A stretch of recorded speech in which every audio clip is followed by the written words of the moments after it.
Trey, what's going on, man? What's up, Bob? How you doing, brother? I'm good. Good to see you, man. Good to see you.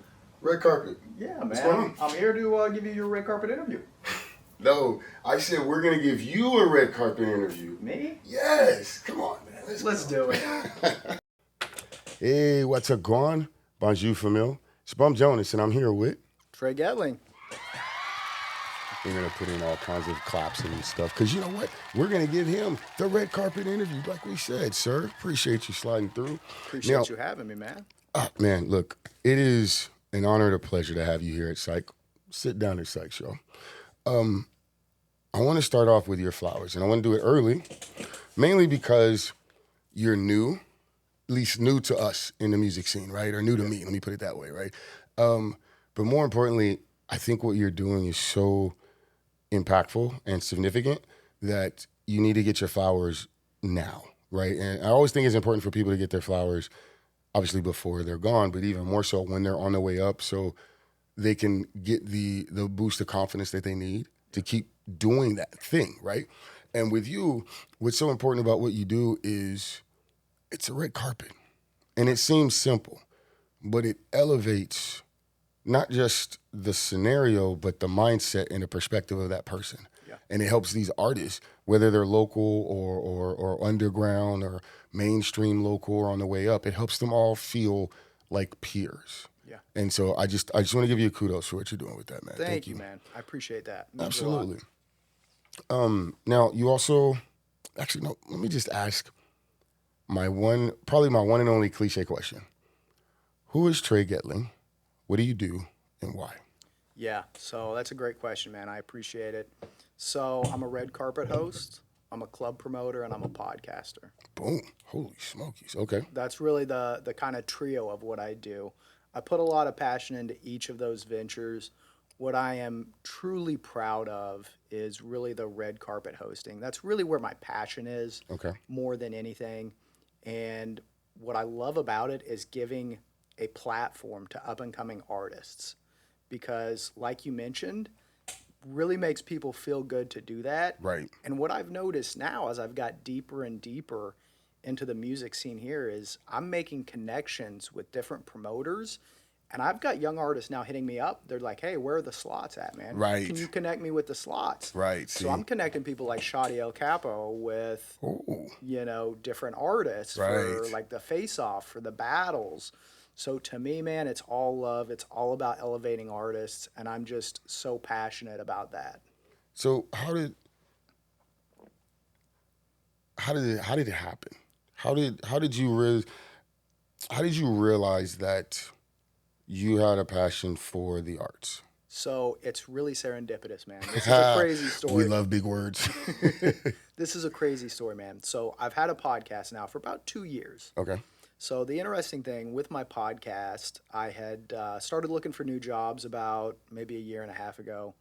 And my podcast is all about your craziest night out, right? Okay. So I would get girls on there talking about having orgies, having sex in bathrooms, all these crazy ass scenarios. Some wild shit, okay. Some wild shit, okay? That's how the podcast started. And I actually had a recruiter reach out to me about a job.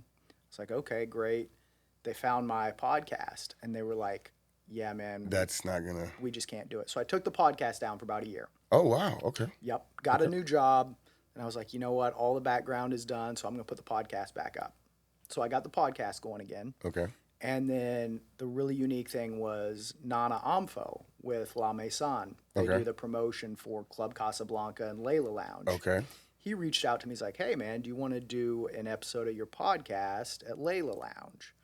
And I was like, man, doing 45 minutes in a loud nightclub is going to be difficult. It's wild. The audio would be distorted. It'd be really difficult. But what I could do is like 1 to 2 minute interviews for your guests. Okay. And then I thought, well, you know what? I'll bring out a red carpet. I'll make people feel special. Yep. I like that. And then it escalated. Then I was like, you know what? I need lighting because the lighting wasn't great the first couple times. Right. Okay. And I was like, I need a professional camera. So I got a professional camera. Then I need a professional lens. Just kept escalating. Now here's where the arts come in. Okay. So after Layla Lounge, I was like, this is great, but what am I really passionate about? Well, I lived in Atlanta for about 6.5, 7 years. Okay. Really love the ATL music scene, right? Lil Baby, Gunna, Young Thug, YSL. Big dance movement, big club energy. Okay. Yes, absolutely. So I was like, you know what? I really want to get connected into the music scene in Kansas City. Okay. So I saw essentially advertisement for New Music Wednesdays out Okay. in Raytown. Yeah. So I hit up the organizer. I was like, hey, man, I would love to interview your artists. I'll roll out a red carpet, make people feel special.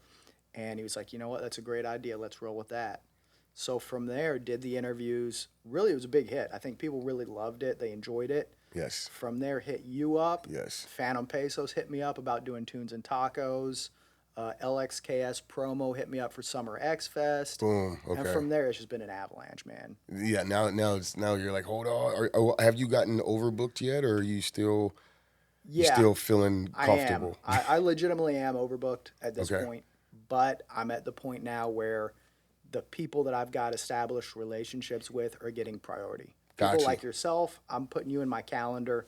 I'm making sure whenever you hit me up with a date, You're like, we're hey, good I'm to there. go. I can make it work. Okay. Absolutely. Man, I really I appreciate that. I love how in this scenario your trajectory just starts to take off. Yeah. And you're still like, okay, good. I'm traction is happening, but I also need to make sure I'm building relationships in the meantime. You know what I mean? You haven't gone Hollywood or red carpet on us yet. You know what I mean? I love that. Yeah. All right, so where does the club promotion come from in that sense? Like, Yeah. is that an area that you were already used to, or is this a new thing for you? So this is new. Okay. So basically, what I've done is I've taken some of high status networking mastermind ideas. Okay. So essentially, what I do is I find clubs that need to bring in an elevated clientele. And then I say, you know what? I like can that. do that now that I have connections around the city. So I don't ask for any payment. Nothing I do, I get paid for. Really? Okay. Outside of, my 9 to 5. Okay. But Okay. outside of that, club promotion, podcasting, red carpet hosting, it's all free. It's Okay. all about love. It's all about passion. It's all about giving back. Wow. But with the club promotion, what I've done is I've built a network of kind of a curated clientele list. About once a month, I will have Nana Amfo and King Amfo. They run La Maison, which is a fantastic promotional group. Yep. They'll hit me up with a coupon code. Okay. And then I'll kind of bring in my clientele to either Layla Lounge or Club Casablanca. There you go. And we'll just collaborate. And it's great for them because it brings them new clients. Yeah. New faces, new traffic. There you go. And it's great for me because it brings in new people, and essentially the people that I've already got in my network, Yeah. they're bringing 2 or 3 friends. Right. So it just expands everybody's network. Expansion. I like you're pretty brilliant with that, man. I appreciate that, man. I like that. I like that. So I want to let's dive into your not necessarily your career, but your personal life of a sorts, right? Sure. One, does your 9 to 5 or the things that you've learned throughout your employment life, how do those jobs and concepts you've learned, have those fed into what you're doing now? Or is it a completely separate world? Like, are you living 2 different identities in that sense? There's probably 70% overlap. Okay. That's okay. the best way I could put it. That's It's a not 100% overlap. So I work in sales personally. Okay. So a lot of that sales background helps me with people. Yeah. Learning how to connect. And that's really big whenever you're trying to elevate artists and connect with artists and get on for different shows. So the sales background has really helped me. I would say I'm kind of on the corporate side. I'm in the pharmaceutical side. Okay. So the sales type is a little bit different. Different, yeah. It's still a people business, but it's much more clinical. Yeah, you're not so face-to-face directly and so, okay. Exactly. And on the music side and the club promotion side, it's all about swag, man. Yeah, Swag is so important. Being able to connect with people, make people feel important, man. That's the true. Come on now, look That's at the you, man. truth of the matter, man. Nobody cares what you know until they know that you care. You know. Bars. That was a good one. Yeah. Did you had that written down? Were you ready with that one? No, that's a famous author had that, and somebody used it on my podcast. And I was Okay. like, I gotta reverberate that, man. Okay, good job. Yeah, no one cares till they know that you care. Yep. That's a good one, man. Come on, we're gonna sprinkle a little more for that, man. That was really good. All right, so I want to talk about a little bit of your childhood in the sense of like growing up. Did you know, like, I assume music was a part of your life because you seem so drawn to music, or what is it, nightlife, or is it just the entertainment aspect of things? Were these things that you were drawn to in your younger days, or was it more of a discovery for you at some point in life? Yeah, man. So ever since I would say probably 15, 16, when I got that Ever Ready album by Tech Nine, that was the Okay. first album I think that I truly listened to front to back and became obsessed with, man. Ever Okay. Ready by Tech. That's really when I knew I really loved music. That's Okay. where that kind of came That's from. a hell of an album to discover Yeah. your love of music, right? Because there's so many different, besides the rap and very technical, very Midwest choppy rap, there's a lot of different sounds and elements going on too, Yeah. right? A lot of different stories going on too. So, wow, you're exposed to a lot early in that, you know what I mean, in that Yeah. regard. So talk to us about what happens after that then. I mean, do you hit the dance scene? Do you just dive into your music, into your love of music more? Do you become a music nerd? What happens? Yeah, so I would say after that, man, music was always a passion of mine, but it Okay. was never at the forefront of my Okay. life. It Okay. was never something, look, man, I got no musical ability myself. I wish I did. You'll never see me on the dance floor either. No? If you ever think I'm you're a going to little come shocked. out, Come if you ever on. think you're going to pop out to an event and see Trey on the dance floor, y'all are sadly mistaken, man. I do not have that swag. Easter egg, y'all. We've gotta make it happen. What? Okay. Yeah, man. But I've always known that I love music, but I just don't necessarily have musical talent myself. Okay. So it's never been something where I thought I could make a career out of this Okay, or okay. anything along those lines. So it's kind of been on the back burner, but it's always been something I've been passionate about, if that makes sense. No, it does. It makes perfect sense. It's you've loved it. You've loved it from a distance, and Yeah. through the podcast, you found an opportunity to really get up close and express that passion for the Yeah. music and be a support to the artist. That's fire. That's fire. I love that. The podcast, Wild Nightz. The premise that you already presented is wild as hell already, right? And you've been podcasting for about 2 years now, you said? Yeah, about Almost- 2 years on and off. Right. Okay. What triggered that? Yeah. What got? Because and let me step back a little bit because I'm not gonna say you seem introverted, but you do have a little bit of discernment, a little bit measured to you, right? You're gonna. I get the feeling that you're gonna check the scene, see what's going on, and know where you can and can't make some things shake, right? Yeah. So podcasting is like at some point you have to be vulnerable to be a podcaster, right? Yeah. So what was the trigger for you to be like, yeah, I'm gonna get in front of this mic and start talking shit? I just wanted to smash women. Yeah.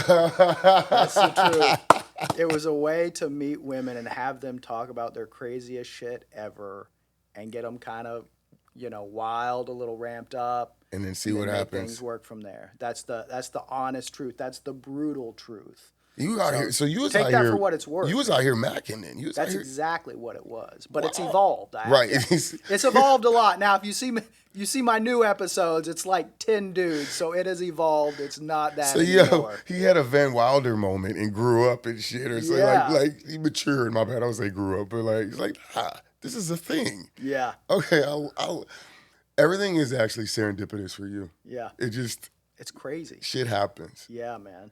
So at the point that you're like, okay, I like this. I'm with this podcasting thing, right? What does that look like for you in terms of the direction of the podcast? Do you decide I'm gonna clean this up, I'm gonna keep these elements, I'm gonna adjust this? Because at some point like you said, you were really just in it to see what happens. Yeah. But then you're like, wait, I kind of like this. Yeah. So what happened after that transition? Yeah, so that's a great question, man. Really, within the last couple months, the transition has Okay. really started to evolve. So again, it started really as a way to meet women. That's just the truth of the matter.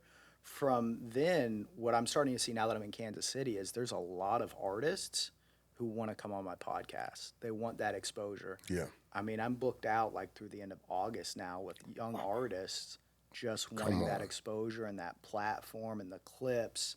So it's really evolved from a way to meet women to a platform to elevate artists. Look, he's out here doing service, man. I love it. I love that. I mean, honestly, everything I do is about other people at this point. Right. Okay. You know, I really would. I like the way you put that Van Wilder moment. I've definitely matured in the last couple years. You know? So even in my late 30s, right? You think, you know, it's crazy. It's the late 30s is where it's like the last bastion of maturity. If there's any left to eke out, is where it happens, right? Because by that point, you're kind of. Like, I tell I've got like 5 kids, right? And so it's 5. I think it's 5. Yeah, I gotta check. I'm gonna check with the wife how many kids I got. It's crazy. I got 6 grandkids, 5 kids. That's what it is. But you know, I've always told them like the 20s is where you're trying to figure shit out, like. Just you're throwing spaghetti at the wall. Yeah. The 30s is when it's like all of the results of that start to come back and you're sort of sifting through like, okay, that worked, that didn't work, here's the adjustments. That when you get the late 30s, it's like, hey man, it's really like get your act together kind of thing, right? It's okay, here's kind of a tangent question, but it's gonna feed into another question. Do you feel like, and I can only say it like I said, do you feel like at your age or at this point in life, do you feel like you kind of end up with a choice of either being a douchebag or not being a douchebag? You know what I mean? I guess that's specific for men, but... I think there's some gray zone there. Okay. I mean, I really think there is some gray zone. I mean, it's really hard to say that it's one or the other. Okay. You know, I don't necessarily know that it's a binary. I mean, I've met some people who are great people, but they're imperfect. You know? Fair. Especially as I've kind of moved into interviewing some bigger names. Okay. Yeah. You know? We're going to get into that. Let's get it. Okay. So, you know, I think there's a lot of gray zone, to tell you the truth. There's room to grow. Yeah. Room to grow. Absolutely. Okay. I like that. Well, we're happy that you have matured. We're happy that you've like worked your way through the gray zone. You know what I'm saying? And now we got the red carpet going. We've got the podcast going. I want to talk about from the podcast, let's get into the red carpet. You've talked about you had some bigger names recently, right? Yeah. But I also want to ask, like, what have been some more awkward moments so far?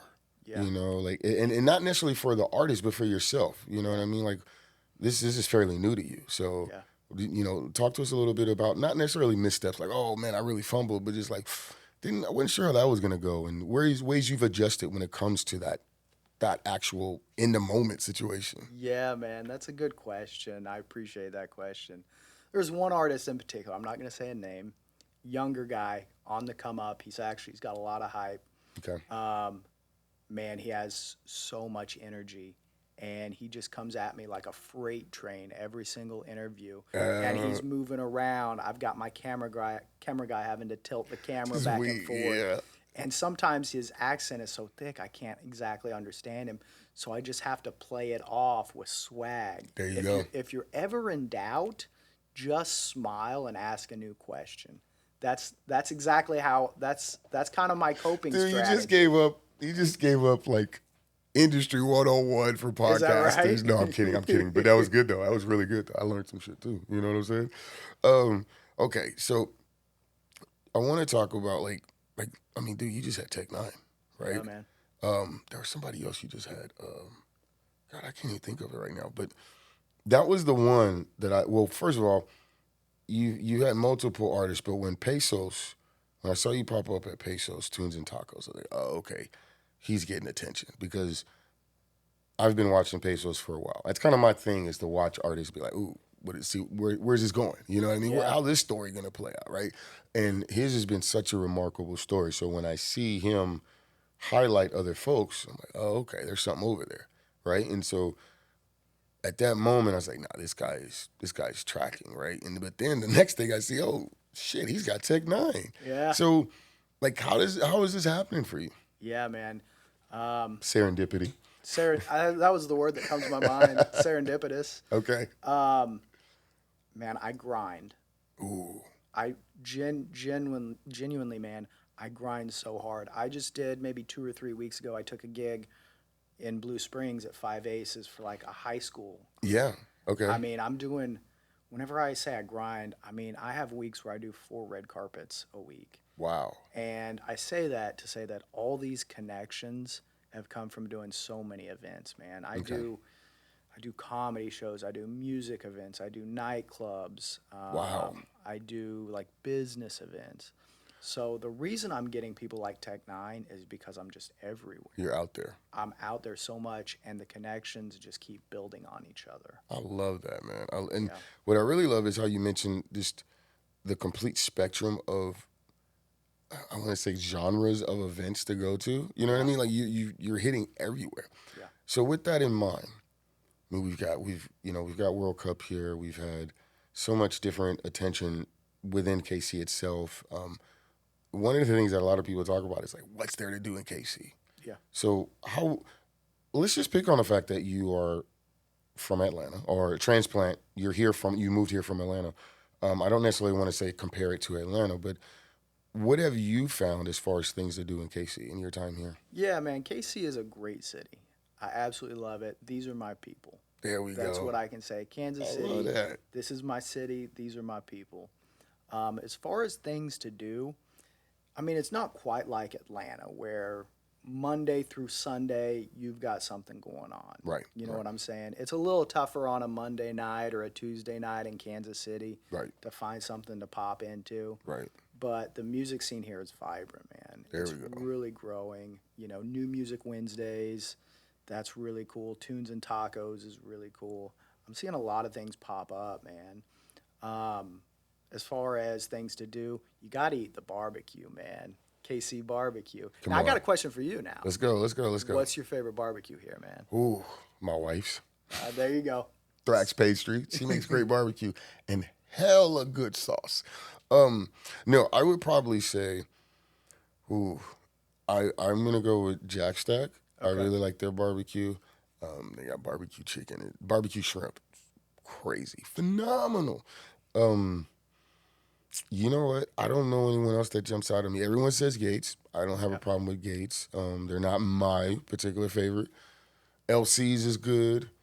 I low key, the wife and I really just like to go and find random barbecue places or like the barbecue food trucks around town. Yeah. Those are the ones I like because sometimes you don't know what you're gonna get, but a lot of times you get some undeniable flavor. So Yeah, man. you know what I mean? That's my Feel that. thing. Food. Since we're talking food, we talk barbecue, right? Yeah. Atlanta to KC. Now let's do a comparison, right? Let's talk about that because there is a total different version or perspective of Southern cuisine Yeah. in Atlanta Yeah. versus KC, right? It's Midwest. It's not Southern at all in a lot of ways, right? So, Yeah. how does that work for you? How did that affect your food palate? So honestly, I'm not a huge foodie. Okay, I mean, I can find good food anywhere I go, to tell you the truth. I like that. I do really love barbecue. That's like the one area. Oh, so where I we would win. say- So Kansas City does kind of come out on top there, man. You know, Arthur Bryant's, Jack Stack, Q, Gates. You got it all here, man. Well, okay. So which one's for you? Arthur Bryant's. Arthur Bryant's. Hands down. I'm not mad at that choice. I'm gonna have to get with Hood Dude Food Review and get like a barbecue crawl. You know, That'd be dope. like, hey, bro, where do I need to go? And then I'll just start a list and see what happens. A treasure hunt. So I wanna pick on you about your childhood a little bit. First of all, what was your favorite cartoon or show? And when I say favorite, I mean the one that like when your parents called you to do chores, you're like, yeah, fuck no, I'm watching my shit. I'll get to you in a moment, Mom. Hold on. That's a good question, man. So we talking young childhood? Any point. Man, I was big in the Power Rangers. Ooh. That was my shit, man. Power Rangers had a stranglehold on us. I think to this day it Yeah. still does. I don't Yeah. know. Ooh, okay. Hold on. We'll come back to that. Power Rangers or SpongeBob? Power Rangers. I never watched SpongeBob. I don't Really? think I've ever seen an episode of SpongeBob start to finish. That's a heavy statement, sir. I know, man. Has he just ostracized himself? Tough questions, man. Tough questions. Okay. All right. So let's go back. Let's go back to childhood, though. All right. So Power Rangers is your show. You're ignoring chores. You don't give a shit about that. What was your chore that you hated? The one you hated the most? Probably dusting. Ooh. Just because every time I do it, I'd mess it up. My mom would always come in and she'd like run her finger across the dresser and she'd be like, "Did you really do it? Did you do it to the best of your ability?" Hit you with the white glove treatment. Yeah, Oh. man. So, Exactly. so Exactly. do you have like a completely dustless house now? Like no dust happens at all. Dude, I wish I could say that, but I am organized, but I'm not clean. I got dust everywhere, I man. don't. Sometimes you can't avoid the shit. It's That was hard. always my argument. Like, Yeah. Mom, I can't get rid of it. It comes back. Yeah. Can we just, can we compromise? Never, never do it again. All right. So I want to talk about your. It's not. There's a question I like to use called the chicken or the egg, and it doesn't really work here because you're already in the interview, right? You've already started the interview. And a lot of times the themselves are really like very quick clips. But in that, I guess my question there is in that moment, how do you keep your creative energy going? How do you keep yourself flowing? Because you have to go from one interview to the next one, to the next one. And you probably knock out 5, 6, 10 interviews in the midst of a night, right? No. I think I got 39 at New Music Holy Wednesdays. smokies. At the Mecca, man, I think I got 25, 30. So I'm so underestimating what you're Yeah. doing, and I apologize. It's okay. Holy shit. Yeah. So, but okay, again, like for an artist, from an artist's perspective, at any point, whether you're an author or a painter, a recording artist, you have something has to spark you, and then in that spark, you keep going. Yeah. So, 25 interviews, 30 some interviews in a night. Yeah. What is the creative spark that keeps you going? So there's a couple things. Okay. First and foremost, I really pride myself on being a good listener because the interview can go where the interviewee takes me. You know what I mean? I can have a certain plan of action, and depending on that person, we can end up in a totally different realm. Okay. So part of it is really about listening to the artist. Now, the other part is having about 5 to maybe 7 scripted questions in my mind Okay. that I can ask about at any time. How'd you get to where you are? Where do you draw your inspiration from? Who do you want to collaborate with? So that if I'm interviewing a tough interviewee and they're giving me 1 to 2 word answers, Okay. I already have things in my head. You're ready to pivot. I'm ready to make that pivot. Absolutely, man. Okay, so you're good to go in that sense. You come in prepared. You got your ammo ready. With that in mind, this is what we call the feng shui question, and this one I think is actually really good for you. You're outside. You've got the red carpet. You've got your mic. You've got your fly outfits, which we're gonna talk to. We'll talk about that in a moment. What are some things as you've been doing this that you've noticed? What are some things that you really like having going on or around you to make sure you're going to have a good interview set up and experience? And what are some things you're like, yeah, I don't like any of that happening or around so that we can make sure this works well? Yeah, so let's start with the things that I don't like. Okay. So the things I don't like are the wind. Ooh. That's a big one because every time I do a show, I'm really big about branding. And it's not my brand. It's the venue, the organizer, the platform's brand. If you look at the back of... Changes every time and it matches. Sorry to cut you off. It's No, like, you're fine. that is exactly what he does. Hold on.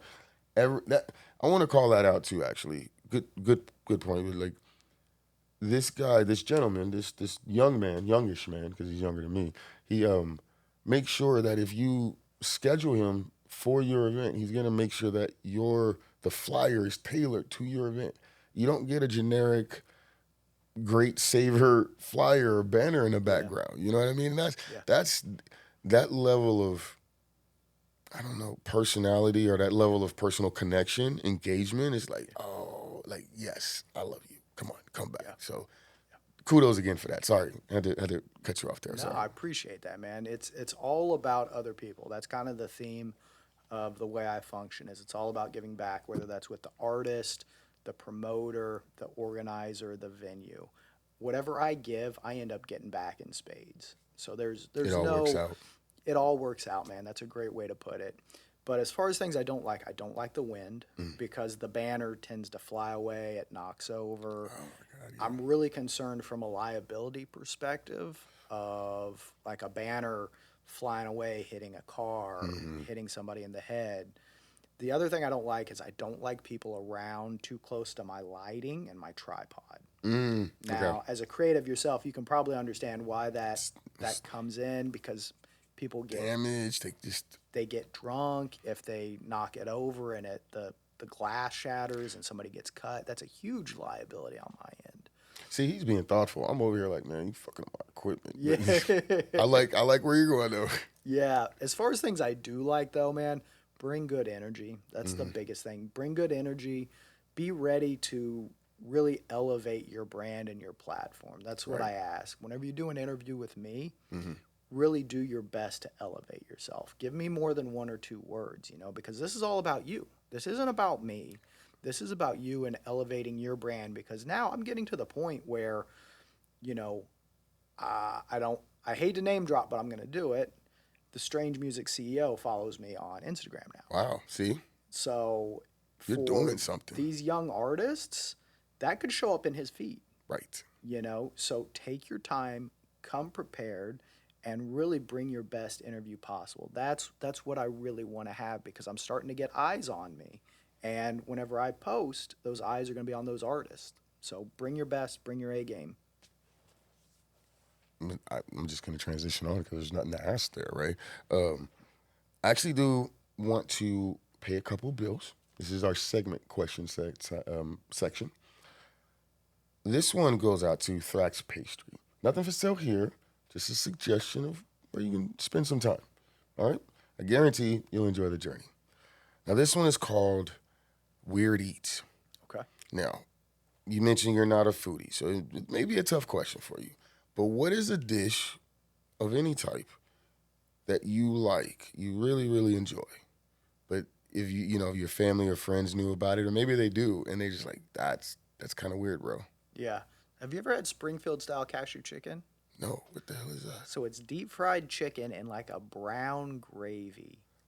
It's got green onions and cashews on it. That sounds good. Maybe. Now you make the face like when I hear cashews and gravy, like yeah, maybe. I don't know. The green onions is like, okay, it's gonna look pretty, I think, right? A brown gravy.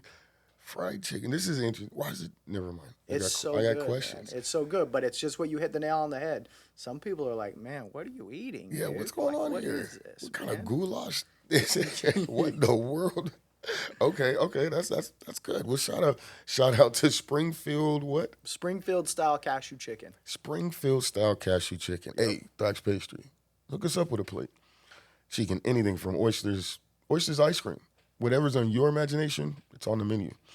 So this next one goes out to Sherry's Executive Lounge, right there off the historic 39th Street district, right, really off Genesee. Anytime you're trying to get right with yourself, you want to meditate with your soul, go tap in with them. They have jazz almost every other day of the week, great weekend specials, and they're always celebrating KC culture. My question here, it's super simple. Assuming you smoke a cigar, maybe you don't smoke at all, but if you did, when would be the time for you to cigar? When do you think you would be lighting up a cigar? Yeah, man. So the last cigar I smoked was actually at a company retreat. Really? Okay. Yeah, we had like a big company meeting. Nice. It was, I don't know, 300 or 400 of us, and it was just a couple of us guys in Vegas. And we were like, you know what? Let's break open a couple cigars, smoke them, and just kind of kick it, man. Now, did you already know how to smoke a cigar going into that, or did you learn on the job in a way? I've smoked a couple Black and Milds. So back in those early days, I've got a little experience, but it's been a while. Y'all see what he did there, right? I like that. That's beautiful. All right, man. So the last question actually goes out to Syke Studios. Right here, the home of SprinkleSumSalt, SitDown at Syke's. They're also one of our OG and original sponsors for the Mecca. If you're looking to get things recorded, voiceover work, Syke Wall, just a podcast of yourself, or you happen to be a recording artist and you got some dope music, Syke Studios can help you. Tap in with them and they'll get you right. My question here is really about, like, you're a podcaster.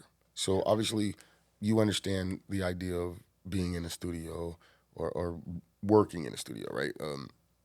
What are some things that you as a podcaster would look for? Because I'm not sure I assume you record out of your own space. What if you were to take your podcast to a studio, to a space, what are you looking for? Yeah, so I've actually done both. Okay. When I first launched, I had a studio, I had a team behind me. Okay. What I figured out is that guests are flaky. So I would have credits. I'd essentially have credits that equal $1 a credit, and it's 100 credits for an hour, so on and so forth, and people would not show up, and I'd lose $100-$200 at a time. Okay. So what I really look for now is flexibility. So I shoot out of my apartment. It's really easy. If somebody flakes on me, I'm not out of any money. Right. Still shoot with a fairly decent setup. It's not perfect. Right. It's definitely not as nice as Syke. But it looks your results look good. It looks good enough. Right. That's the way I'd put it. Now, if I start gaining traction and I really get a following, then I would consider moving into a dedicated studio. But for now, my apartment You're good works where you're at. Yeah. So all of you studios, I mean, of course, we'll be pitching ourselves, but all you studios, get on his tail now. Go ahead and follow him. And just make sure that you have some flexibility. It seems to be the thing to win him over. Yeah. All right. I got to wrap this up. This is flowed. I really enjoy talking with you. This has been super easy. Thank you. I appreciate that. I want to ask you, I'm going to ask you what I call the elevator pitch. I have one more question after that, but this one here is really, if you were to catch somebody on the street and they just happen to be like, oh my God, it's Trey Goettling. I saw a red carpet interview. How would you summarize what you do in 30 seconds or less? Yeah, I would say what I do is provide a platform to artists to get their music and their brand out. With 20 seconds to spare. Yep, it's that simple. Good job, man. Holy smokies. All right, so look, this is a question I ask everyone, and I definitely hope to get a chance to ask you again. When it's all said and done, when the red carpet interview is over and you've moved on to something else, what is it you want folks to walk away with as far as the Trey Goettling experience, especially with regards to the red carpet interviews? Yeah, well, I think first and foremost, I want them to walk away with a good vibe. It's so important that, the exposure is important for artists, and being able to get their message out is important, but they got to have fun doing it. You know what I mean? When they walk away, I don't know. I just did an interview with Chrome Club. I'm not sure if you're familiar with Chrome Club. Yep. Man, that was one of the most enjoyable interviews I did. And the thing that I loved about it was when it was over, everybody had a smile on their face, man. I think we had 7-8 guys in the frame all at once. Yeah, I thought that was dope as how you able to have, like, I think it was the entirety of Chrome Club. Yeah, it was. Man, wow. Yeah. And you did have them laughing. Did they have you laughing? It seemed like y'all were just having a good time. I think we were just having a good time, man. I love it. Okay, so it sounds like really you just want people to walk away with feeling good and feeling good about themselves. Yes. Man, that's the biggest takeaway. It's a beautiful thing. I have to give you your kudos again because I talk to a lot of different people. I talk to a lot of people that are peers. I don't come across someone like you very often who does it strictly for the sake of empowering others. Yeah. You know what I mean? Like that's a very, very impactful thing. So I want to thank you again for your time. Thank you for what you do. And Kansas City is very appreciative of you. Appreciate that, man. So is there anything else you want to talk about before I get up out of here? Man, the biggest thing I want to say is thank you, man. Appreciate you having me on Sprinkle Some Salt. Appreciate you having me at the Mecca. And, man, I just really look forward to continuing our relationship and collaborating together and really expanding our networks together, man. So thank you for everything you do. I appreciate that. I wholeheartedly accept that, and you are absolutely welcome wherever I'm at. Thank you. Cool. Hey, guys, I got to get us up out of here. With that, Spunk Jonas with none other than Trey Goettling. And we just had a hell of a sit-down at Syke, y'all. Now, like I always say, love yourself like you try to love the world. Do something to earn your place in the world this week. Just be some dope individuals. Y'all have a good one. Peace. That's it, bro. Loved it, man. Absolutely loved it. smooth. Man, you've got some real swag with what you do, man.